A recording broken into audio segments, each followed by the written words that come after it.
محترم سامعین، یہ ہے آپ کا اپنا گھر کا ریڈیو اور پیش خدمت ہے خصوصی پروگرام ہمارا پاکستان۔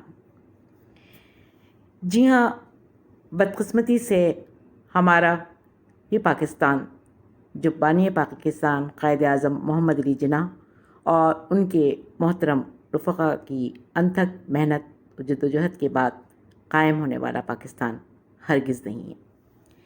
یہ وہ پاکستان بھی نہیں ہے جس کا خواب شاعر مشرق علامہ اقبال نے دیکھا تھا۔ صد افسوس کہ یہ وہ پاکستان بھی نہیں ہے جو اسلام کے نام پر دنیا کے نقشے پہ ابھرا، جسے ہزاروں لاکھوں جانوں کی قربانیوں کے بعد حاصل کیا گیا۔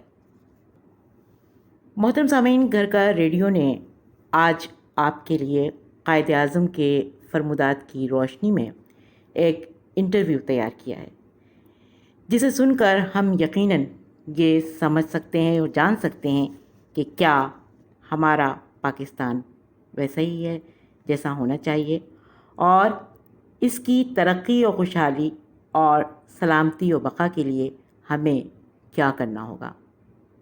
لیجیے سماعت فرمائیے خصوصی پروگرام ارمغان جناح۔ سماعت فرمائیں۔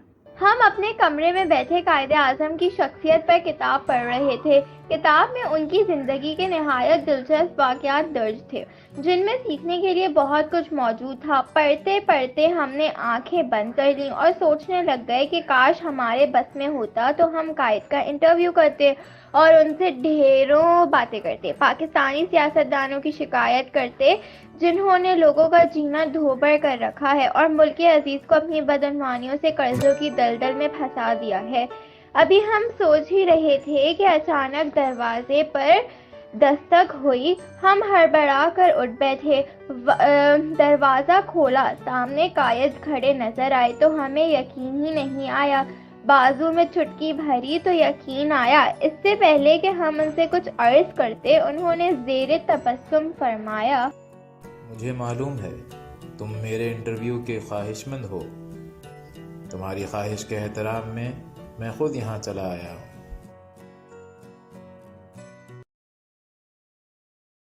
یہ قائد کہہ رہے تھے۔ ہمیں یقین ہی نہیں آ رہا تھا کہ قائد کا شکریہ ہم کیسے ادا کریں، اور ہم نے کہا کیا آپ واقعی ہمیں انٹرویو دینے آئے ہیں؟ کیا ساری باتیں یہیں کرو گے؟ ہم شرمندہ ہوئے اور جھٹ پٹ انہیں اپنے کمرے میں لے آئے اور کہا کہ ہم آپ کی کیا خدمت کریں۔ میں خدمت کروانے نہیں، صرف انٹرویو دینے آیا ہوں۔ کاغذ قلم سنبھالو اور سوالات پوچھو۔ اور ہم نے فوراً کاپی قلم سنبھالا اور قائد سے سوال کرنا شروع کر دیے۔ آپ نے پاکستان کا مطالبہ کیوں کیا؟ ہم نے پاکستان کا مطالبہ زمین کا ٹکڑا حاصل کرنے کے لیے نہیں کیا، بلکہ ہم ایک ایسی تجربہ گاہ حاصل کرنا چاہتے تھے جہاں اسلامی اصولوں کو آزما سکیں۔ ہم آزاد ہو چکے ہیں۔ آزادی ہم سے کیا تقاضا کرتی ہے؟ آزادی کا مطلب بے لگام ہو جانا نہیں ہے۔ آزادی کا مفہوم یہ بھی نہیں ہے کہ آزاد ہو کر آپ جو چاہیں کرتے پھریں۔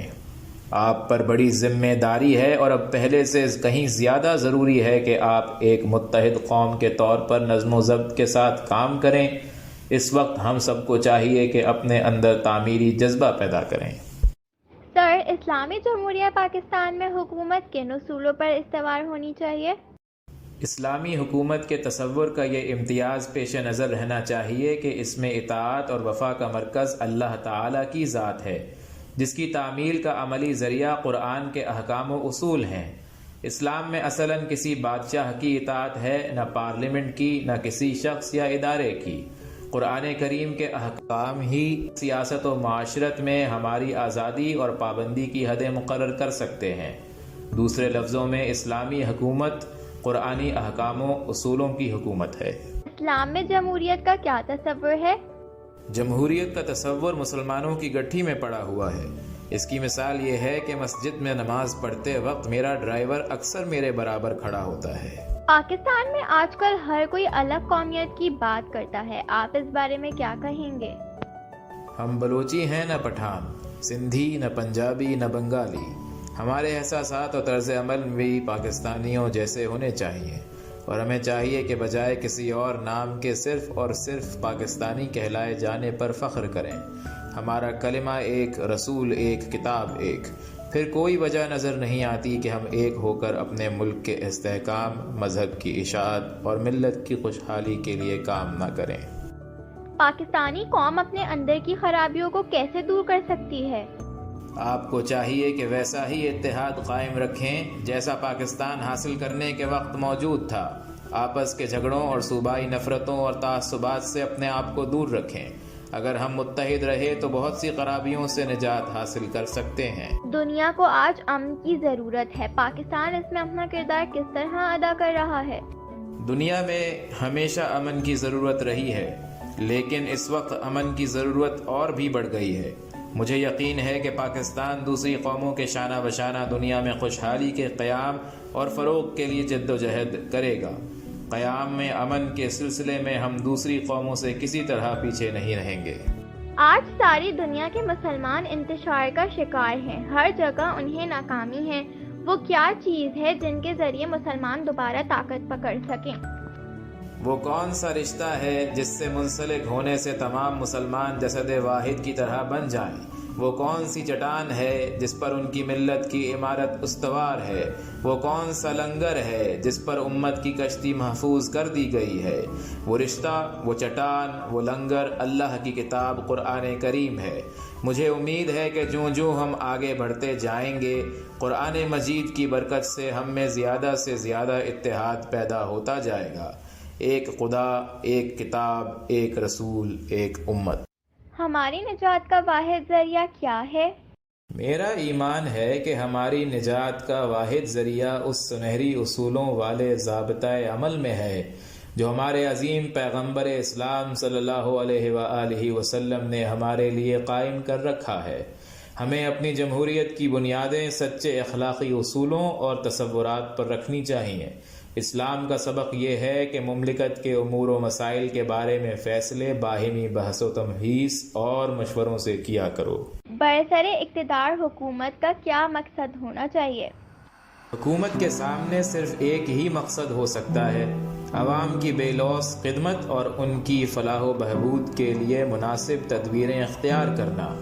برسر اقتدار حکومت کا مقصد اس کے سوا کچھ اور ہو تو ایسی حکومت کو اقتدار سے برطرف کر دینا چاہیے۔ ہم ایسا کیا کریں کہ زندگی کے کسی بھی میدان میں ناکامی کا منہ نہ دیکھنا پڑے؟ نبی کریم صلی اللہ علیہ وآلہ وسلم کی عزت و تکریم کروڑوں عام انسان ہی نہیں کرتے، بلکہ دنیا کی تمام عظیم شخصیات آپ صلی اللہ علیہ وآلہ وسلم کے سامنے سر جھکاتی ہیں۔ وہ عظیم مصلح تھے، عظیم رہنما تھے، عظیم قانون داں تھے، عظیم سیاست داں تھے اور عظیم حکمراں تھے۔ ہم ان کی تعلیمات پر عمل کرتے رہے تو کسی میدان میں بھی کبھی ناکامی نہیں ہوگی۔ ہم اپنے کشمیری بھائیوں کو بھارت کے ظلم و ستم سے کیسے نجات دلا سکتے ہیں؟ کشمیر پاکستان کی شہرگ ہے اور کوئی خوددار قوم یا ملک ہی برداشت نہیں کر سکتا کہ اس کی شہرگ پر دشمن کا قبضہ ہو۔ ہمیں اپنی شہرگ کو دشمن کے چنگل سے نکالنے کے لیے حکومت کے ساتھ مل کر سفارتی اور سیاسی کوششیں کرنی چاہیے۔ پاکستان کس طرح ترقی کر سکتا ہے؟ قدرت نے آپ کو ہر شے دے رکھی ہے، آپ کے وسائل غیر محدود ہیں، آپ کی سلطنت کی بنیادیں استوار ہو چکی ہیں۔ اب یہ کام آپ کا ہے کہ آپ ان بنیادوں پر شاندار عمارت کھڑی کریں۔ اگر آپ نے اتحاد و اتفاق اور صحیح اسلامی سوچ سے کام کیا تو میں آپ کو یقین دلاتا ہوں کہ خدائے عز و جل کے فضل سے پاکستان بہت جلد دنیا کے عظیم ترین ممالک کی فہرست میں شامل ہو جائے گا۔ آپ کی سب سے بڑی خواہش کیا ہے؟ میں نے بہت دنیا دیکھ لی، اللہ تعالیٰ نے عزت، دولت، شہرت بھی بے حساب دی۔ اب میری زندگی کی ایک ہی تمنا ہے کہ مسلمانوں کو باوقار اور سربلند دیکھوں۔ میری خواہش ہے کہ جب مروں تو میرا دل گواہی دے کہ جناح نے اللہ کے دین اسلام سے خیانت اور پیغمبر اسلام حضرت محمد صلی اللہ علیہ وآلہ وسلم کی امت سے غداری نہیں کی۔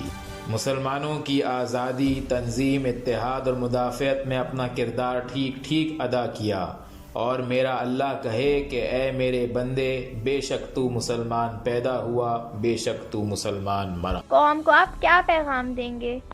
میرا پیغام جس شخص تک بھی پہنچے وہ عہد کر لے کہ ضرورت پڑنے پر وہ پاکستان کو اسلام کی پشت پناہ اور دنیا کی عظیم ترین قوم بنانے کے لیے اپنا سب کچھ قربان کر دے گا۔ مسلمانوں کے لیے اس سے بہتر ذریعہ نجات نہیں ہو سکتا کہ وہ حق کی خاطر شہید ہو جائے۔